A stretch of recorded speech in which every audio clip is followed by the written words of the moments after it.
Hey again. Yeah, I, the Big Bad Wolf, am doing yet another rant about Disney's live-action remakes of their animated classics. For some reason, Disney has the habit of making new announcements and updates about those remakes after I record and upload a vlog when I bring them up. Like the Nostalgia Critic said, what is up with this company? Plus, I'm also doing this as a tie-in to the remake of The Lion King coming out today. So many people complain about it because it's just photorealistic CGI animals against live-action backgrounds. And yes, the Nostalgia Critic noted that. Not unlike their dinosaur movie from 2000, which they classify as an animated movie, and is now even part of the official animated classics canon. So it isn't really a live-action movie. Disney just wants to make a quick buck over it. Maybe they want to make more money to fill the gap after buying 20th Century Fox for over $70 billion. Ugh. And this year we already had the Dumbo and Aladdin remakes released. Well, while Dumbo bombed, the Aladdin one was successful, and that fueled the craze getting, well, more crazy. Let's see, the Pinocchio remake, rumored to have been canceled after its director left, is actually still going to happen.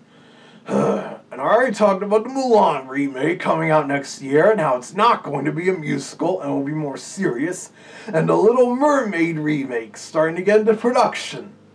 They even signed Alan Menken on to do music and songs like he did for the remakes of the other Disney Renaissance films he worked on so far. Like the Beauty and the Beast remake even went as far as to include some of the songs written for the Broadway stage version from 2 years later. Menken wrote them with lyricist Tim Rice, since that was a couple years after the original lyricist Howard Ashman sadly died of AIDS.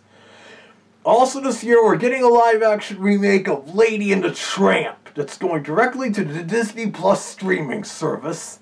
And as I said, they're also still planning remakes for Snow White and the Seven Dwarfs, and Peter Pan, The Sword and the Stone, The Hunchback of Notre Dame, Lilo and Stitch. And now they've announced they may be doing a live-action remake of, you're not going to believe this, a live-action remake of Pocahontas.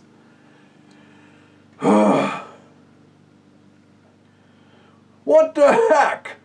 The movie's already been getting criticism for not being historically accurate, and so they're gonna go for all that crud all over again. Of course, with the management changes at Disney since the original came out, that could explain it. Oh, and with the success of the Aladdin remake, they recently announced they're developing a sequel to that. And yes, it's going to be more or less a remake of The Return of Jafar, Disney's first direct-to-video animated movie that basically served as the pilot for the animated series that aired on Saturday mornings and as part of the Disney Afternoon. Does this mean Disney's going to start doing remakes of those inferior sequels too? I know they're already playing a Jungle Book 2 and a sequel to their Maleficent film, and they already did a live-action Alice in Wonderland sequel, but that was tied into the Looking Glass book more that followed the original Alice in Wonderland book. I do remember when Disney was going crazy with cheaply produced direct-to-video sequels. Yeah, there was like the current craze with the live-action remakes. Like besides Aladdin, from the mid-90s to the mid-2000s, they also did video sequels to Bambi, Cinderella, Lady and the Tramp, 101 Dalmatians, The Many Adventures of Winnie the Pooh, The Fox and the Hound, The Little Mermaid, Beauty and the Beast, The Lion King, Pocahontas, The Hunchback of Notre Dame, Hercules, Mulan, Tarzan, The Emperor's New Groove, Lilo and Stitch, and Brother Bear. Geez, it seems no then recent animated classic was safe from getting a sequel made afterwards. Unless if it was a massive failure like Treasure Planet.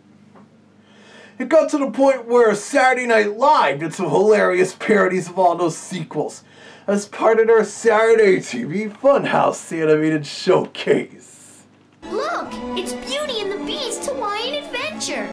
And yes, Saturday Night Live also did a parody of the live-action Disney remakes.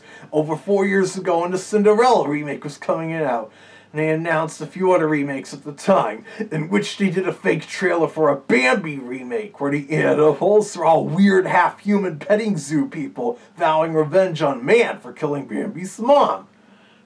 Anyways, back to the sequels. Peter Pan and the Jungle Book also had cheapquels that got released theatrically, and they were not considered part of the classics canon either. The Peter Pan one, Return to Neverland from 2002, was surprisingly a box office success, while The Jungle Book 2 was noticeably less successful. Of course, it helped those movies were produced on the cheap, typically animated overseas by either Walt Disney Television Animation Australia or Japan, both of whom could turn out some great-looking animation, especially the Australian unit. Or by Toon City in the Philippines, another studio that could often do surprisingly good animation, even of me. Fortunately, when John Lasseter, even if he was a jerk and a creep, put an end to that craze and he became head of Walt Disney Animation Studios after Disney bought Pixar in 2006. Through the Disney Toons division, though, they still stuck around to produce CGI direct-to-video movies about Tinkerbell and her fairy friends, and even a spin-off to the Cars franchise, Planes, which Pixar had no involvement with. But the Disney Toons studio is gone, and now they're starting to do sequels to the then current hit animated films, with Ralph Breaks the Internet last year, and Frozen 2 coming out this November. I hope this doesn't start yet another craze, like DreamWorks and Illumination and Pixar have been addicted to. Well, at least after Toy Story or Pixar will be sticking with original films for the time being, maybe due to Lasseter's departure. Though a Zootopia sequel could be fun. But back to the main topic of this, the live-action remakes. I already mentioned a couple years ago, if Disney wants to remake some of their older properties, why not remake some of the older, more obscure live-action movies, like The Cat from Outer Space or The Watcher in the Woods, or maybe even make a sequel to Condorman or something. I remember in the 90s and early 2000s when they remade some of their live-action classics, like The Parent Trap, That Darn Cat, The Shaggy Dog, and Freaky Friday. But someone told me Disney will still keep doing these live-action remakes of the animated classics because it's something for parents to take their kids to, like on a rainy day or if it's really hot out or something. Hey, it is summertime. But people need to be aware of like what Jay Sherman, the critic, said about bad movies. It's very simple. If you stop going to bad movies, they'll stop making bad movies. Uh-oh. If it's a remake of a classic, rent the classic. People, it's up to you. If the movie stinks, just don't go. You see? It's that simple. Oh, and by the way, despite being produced by some Simpsons crew members, including, of course, that darn Al Jean, The Critic is not part of 20th Century Fox, so it's not a Disney property, it's a Sony property. But it's too bad quite a few people don't seem to take Jay's advice these days. But I guess that's it for now. I won't be surprised if after uploading this vlog, Disney announces yet another live-action remake of one of their animated films, or gives a big update to one already planned. Whatever, I probably won't rant about that, but stay tuned to this YouTube channel anyways.